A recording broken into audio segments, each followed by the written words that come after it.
Two destroyers crossed the Strait of Hormuz with their tracking transponders deliberately switched on a naval signal, so pointed it required no translation.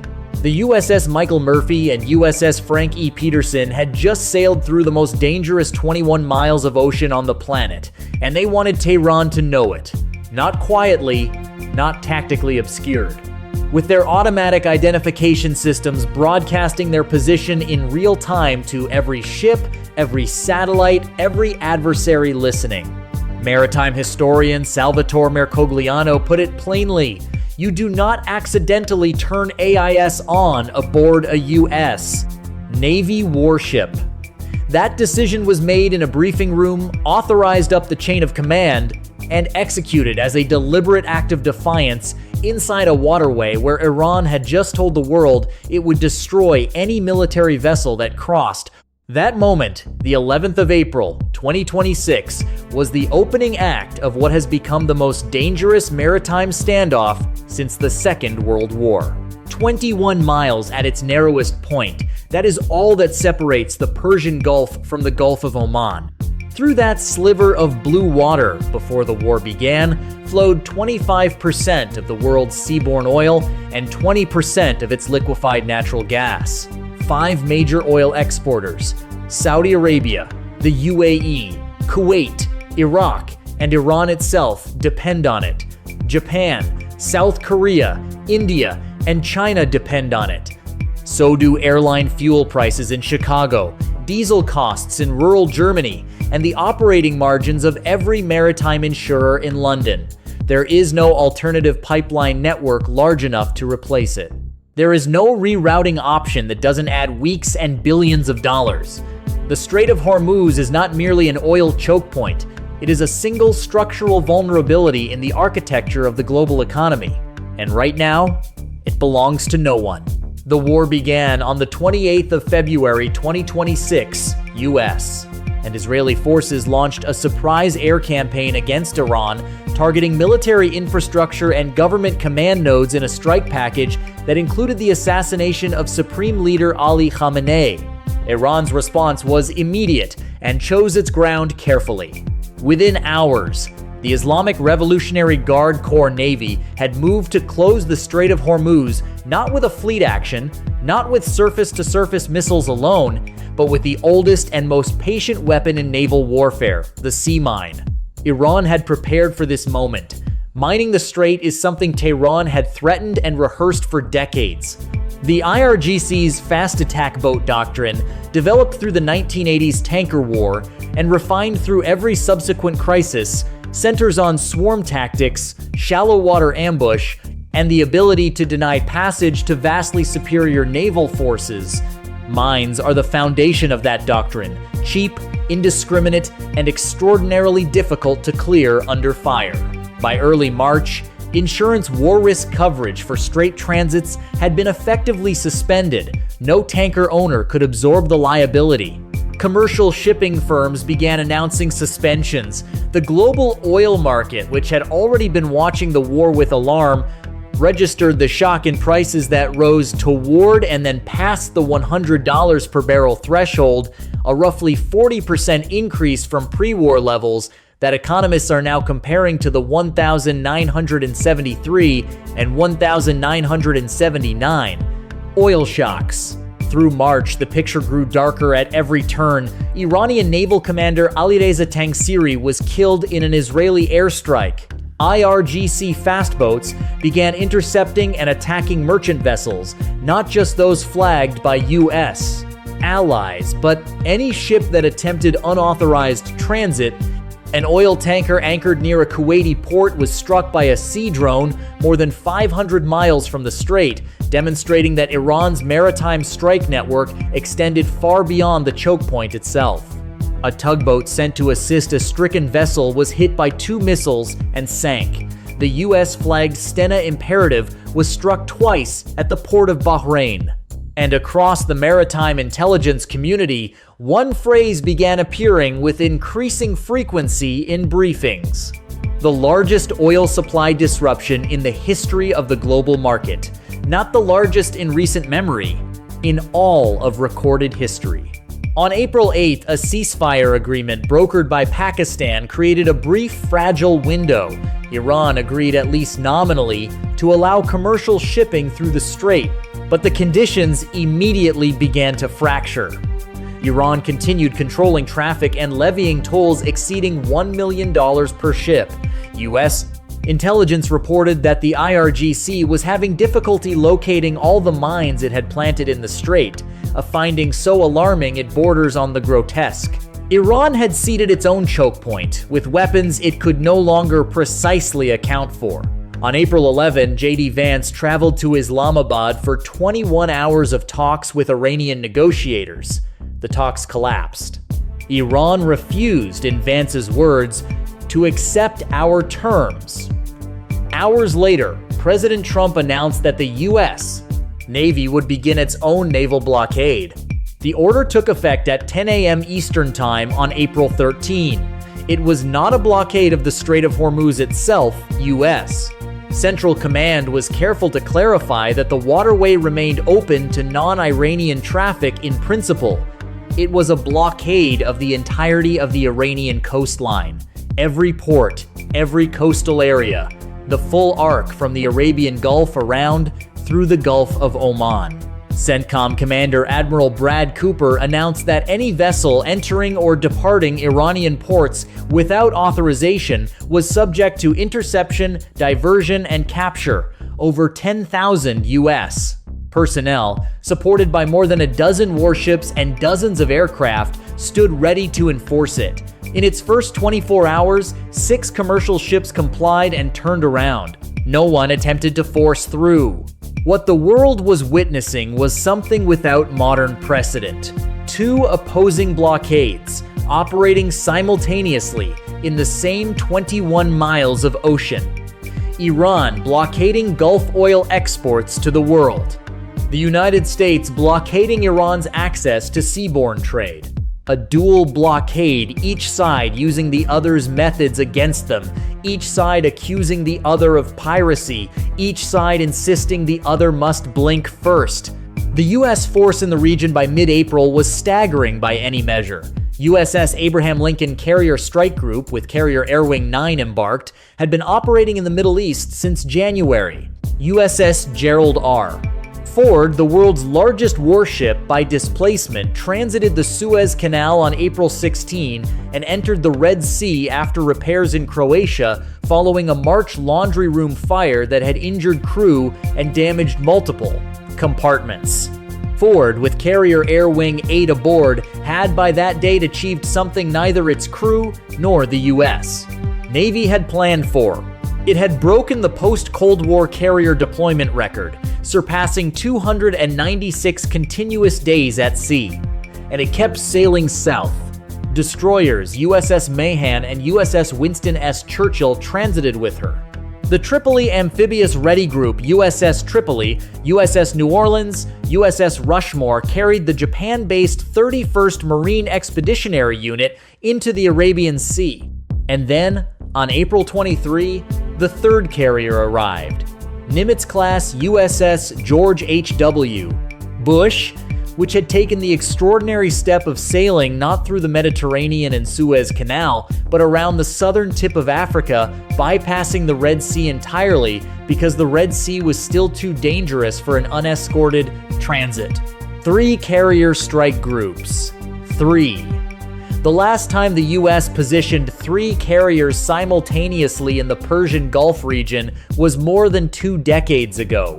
That deployment, analysts pointed out at the time, was considered a maximum effort surge, nearly the operational limit of the carrier force when accounting for maintenance cycles, training pipelines, and the other theaters requiring coverage.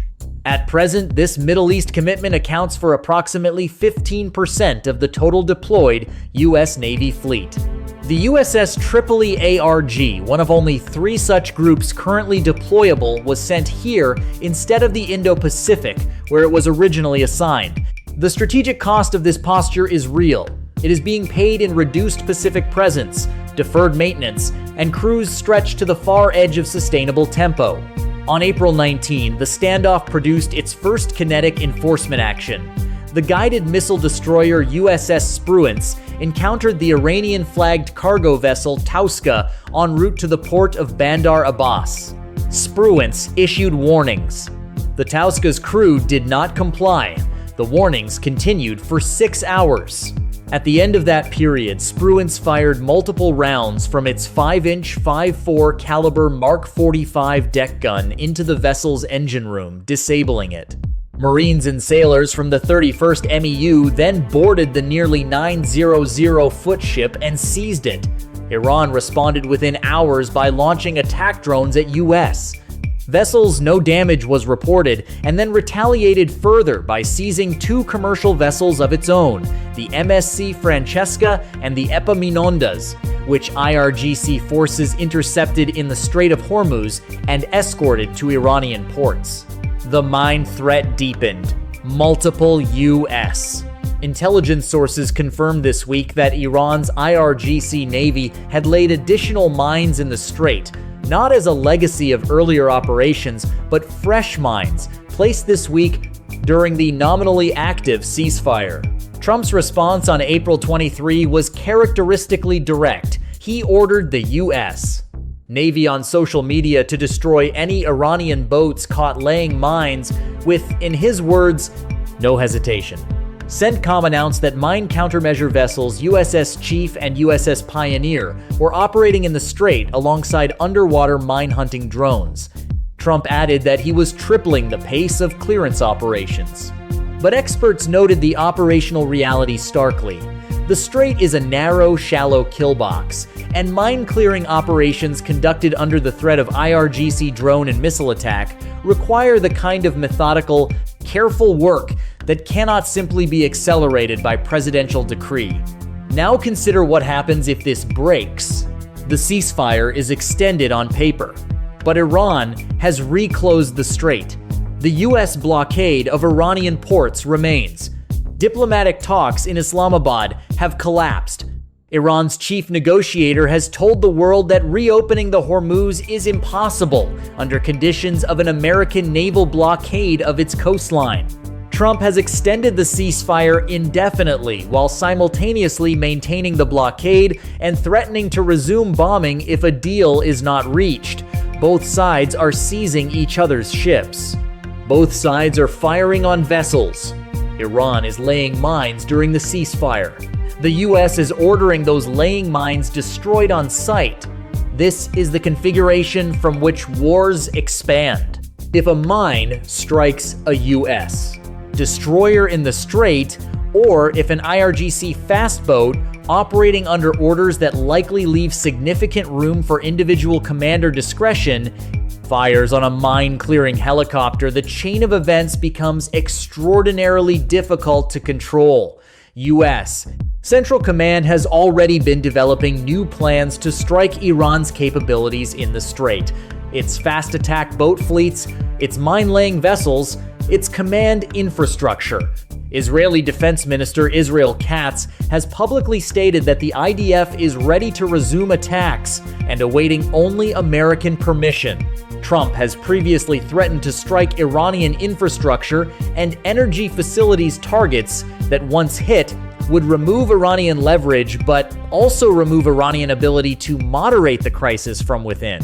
Iranian hardliners and moderates are already in visible internal conflict, and Trump himself has noted the infighting. A strike on infrastructure does not produce a negotiating partner.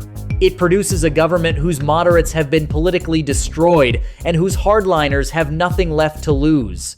Brent crude above $100 per barrel is already changing economic equations around the world.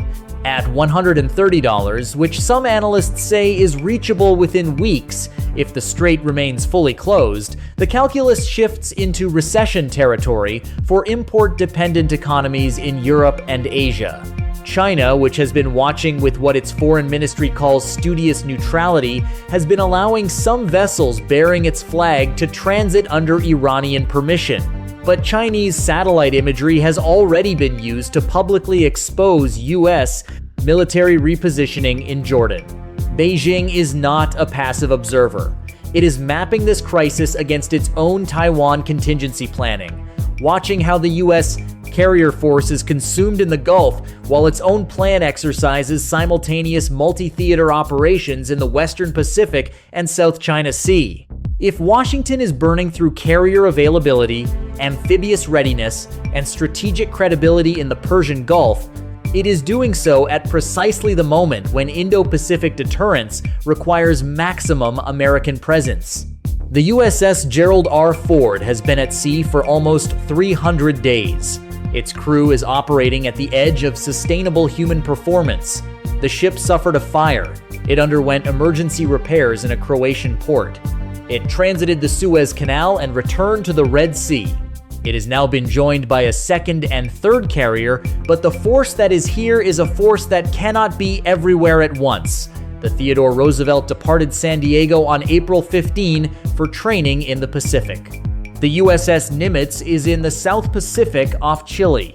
The math of American carrier power, 11 carriers total, of which only 4 or 5 are combat ready at any given moment due to maintenance and training cycles, does not flex easily. Every day this crisis continues is a day that cannot be recovered in terms of fleet readiness, crew rest, or material condition. And yet the strait is not open. The mines are not cleared. The talks have not resumed. Iran has reclosed the waterway. The US has not lifted its blockade. Both sides are seizing ships. The oil market is in structural disruption. The IEA has called this the largest energy supply crisis in the history of global markets. And somewhere in the shallow 200-foot deep waters of the world's most dangerous choke point, there are sea mines that even Iran cannot fully account for. 2 destroyers crossed with their transponders on. They wanted to be seen. They wanted to show that American naval power could pass through, that the kill box could be entered, that Iran's closure was not absolute. And Iran challenged them, reportedly launching a drone in the direction of the formation, warning that any military vessel attempting the crossing would face a severe response.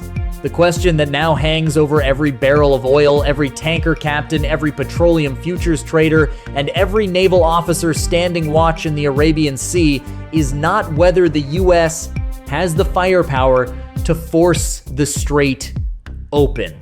It does. The question is whether forcing it open at this cost, with these risks, against a country that still has mines in the water it cannot locate and fast boats waiting in the shallows, is a decision any president can make without starting something that cannot be stopped. So here is what you need to decide. Should the US Navy push its carriers through the Strait of Hormuz, accept the risk, and force it open by raw military power? Or is this exactly the kind of narrow water ambush Iran has been preparing for 30 years? The one scenario in which a $13 billion aircraft carrier and 5,000 sailors are most vulnerable? Comment below. Force the strait or wait for the deal?